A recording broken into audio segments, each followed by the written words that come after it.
కీర్తి ఏమండి ఏమిటండి ఇది? కీర్తి, ఇంకా నువ్వు నా ఊహల్లోంచి వెళ్ళలేదా? చూడు, ఊహలు మరీ ఇంత లెంగ్తీగా ఉంటే బోరు కొట్టేస్తుంది. ఇంకా నువ్వు వెళ్ళిపో. నేనెక్కడికి వెళ్తానండి?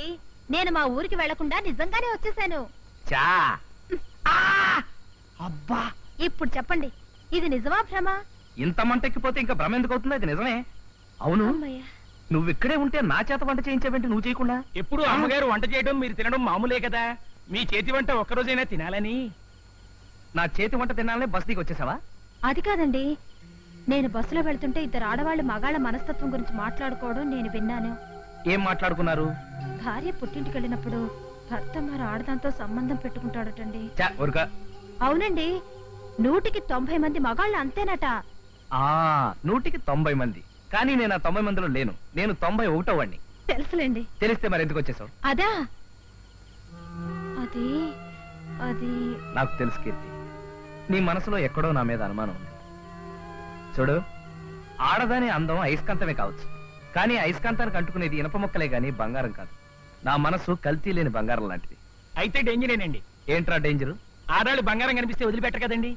ఒరేయ్, కొట్టానంటే గోప గులాబ్ జామ్ అయిపోతుంది, వెళ్ళిపోరా. లేరా, తన్నానంటే గోప గులాబ్ జామ్ అయిపోతాయి. అవుమల్లా, అసలు నాకు ఈ దుష్యంతుడనే పేరు ఎందుకు పెట్టిదేరికేనా?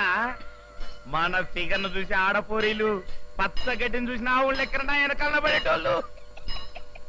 ఆ సంగతి ఇప్పటికి 5 సార్లు చెప్పారు. ముందు నా కారు సంగతి చూడండి. గట్ల కష్టమంటమేంది బాయ్? మాది రాయల్ ఫ్యామిలీ ఎరికేనా? కాకపోతే ఈ గ్యారేజ్ పెట్టినప్పటి సందికి ఏండే ఉన్నా కదా, గంతంత ఆయిల్ గ్రీసు ఒంటికి తాకి జర్రంతా నల్లబడ్డా. లేకుంటే నేను కూడా ఎన్టీఆర్ తీర్న ఎంఎస్ మాటుకుండేటోని. ఆ మాట ఒప్పుకుంటున్నాను కదా, ఇప్పటికైనా దాన్ని రిపేర్ స్టార్ట్ చేయించండి. నా పులూటు గురించి చెప్పకుండా నీ పని ఎట్లా సురు చేయమంటావు బాయ్? అయిపోయాను. దీన్ని చూసినావు, పులూట్.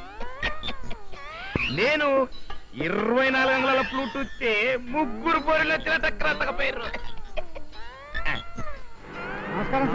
నమస్తే నమస్తే. ఎక్కడ మా దుష్యంతుడు? ఉన్నారు. ఆహా, దుష్యంత్ భాయ్, గుడ్ మార్నింగ్ భయ్యా. ఏమిటి ఇవాళ ఎంతమందికి నీ ఫ్యామిలీ హిస్టరీ చెప్పి సుట్టేశావు? ఒకడు అప్పుడే అయిపోయాడండి. నోర్మైపే. అవు ఏం సంగతి? సంగతులన్నీ బానే ఉన్నాయి, నేను బానే ఉన్నాను. కానీ ఈ బండే ఎక్కడ పడితే అక్కడ దుకాణం పెట్టేస్తుంది. కుర్ర పోరలు నడిపే కార్లు మొత్తం గిట్లనే గడి గడికి ఖరాబ్ అయితే దీన్ని నీకు జబర్దస్త్ గా ముస్తాబ్ చేసి పంపిస్తా కదా. మొన్న మన ఫ్లూట్ విషయంలో ఏం జరిగింది ఇరికేనా?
మిస్టర్, ఈ లోకంలోకి రండి.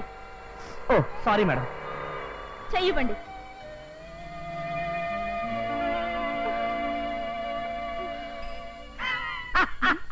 నన్ను డాష్ కొట్టింది కాక ఏమిటా నవ్వు? నేను మిమ్మల్ని చూసి నవ్వట్లేదండి. మగ సైకిల్ ఆడ సైకిల్ గుద్దు పెట్టుకోగానే సిగ్గుతో ఎలా మెలికలు తిరిగిపోయిందో చూసి నవ్వు ఆపుకోలేక నవ్వుతూ.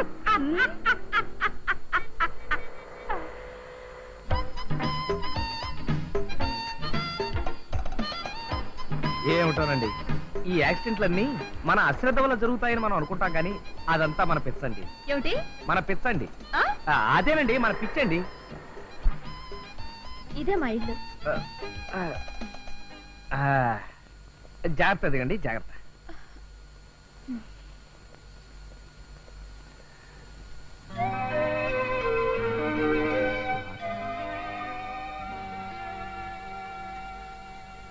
స్వాతి గారు, మీ హ్యాండ్ కట్ చెప్పండి.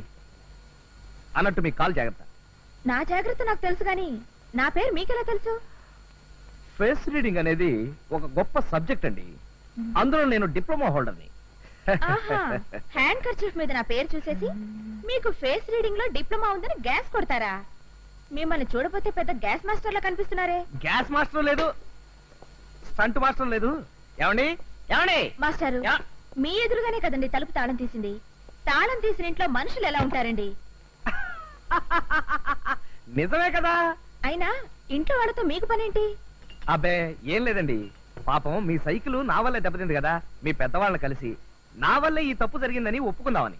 మీరు సంజాయిషీలు ఇవ్వడానికి ఇక్కడ నాకు పెద్దవాళ్ళంటూ ఎవరూ లేరు. I'm alone.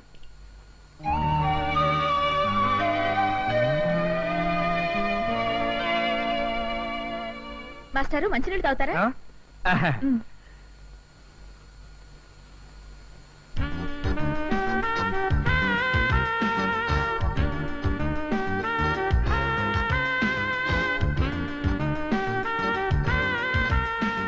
మాస్టారు, థ్యాంక్స్ అండి. తాకుండా థ్యాంక్స్ ఏంటండి? ఓహో, తాగేశాను అనుకుని థ్యాంక్స్ చెప్పాను, సారీ.